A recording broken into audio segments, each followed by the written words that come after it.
They have one school, and even if there is arrangement for starting another subject, no effort is made, and no sooner they feel they should give guarantee of some sort of technical education without proper inquiries with regard to the possibilities for employment and the various mineral resources, etc., and the basic education that should enable the students to enter the polytechnics to have the training where it is available.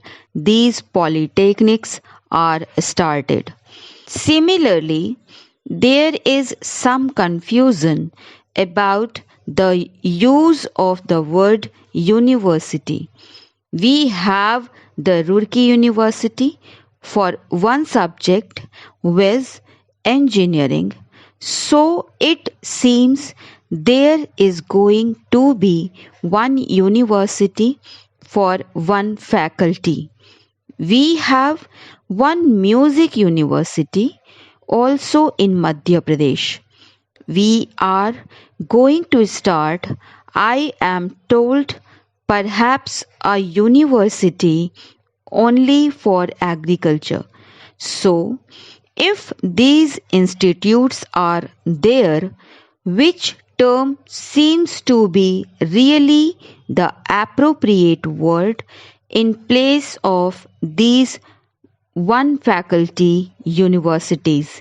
I think the Honorable Minister should take the initiative in determining what should be the exact connotation of these terms. Otherwise, one day, as was pointed out, there will be perfect confusion. There comes also the question of the recognition of the degree given by these institutes. Of course, if the training with the special facilities available and the specially recruited staff available is of a high standard, naturally people would be very anxious to recruit the people who have passed out from there. In the beginning, there will not be any trouble with regard to making use of the graduates turned out from there. But the question of recognition has to be decided on certain principles, and those principles should be laid down and followed from the beginning. Now, I would like also to mention the question about scholarships. It was pointed out that certain scholarships, especially to the children of the working class, should be given. I would like to point out here that there is already provision for that, and it is not something new. What I would like to stress is that scholarships should be in larger numbers.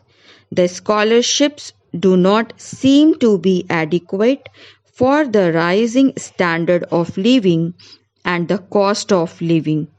The scholarships that are given do not meet half the need. There is yet another matter which the Honorable Minister is the proper person to inquire about, and that is the merit scholarships that are available in different states to students for technical subjects or to other students who pass with very high marks, are not given by the states if they read outside the state.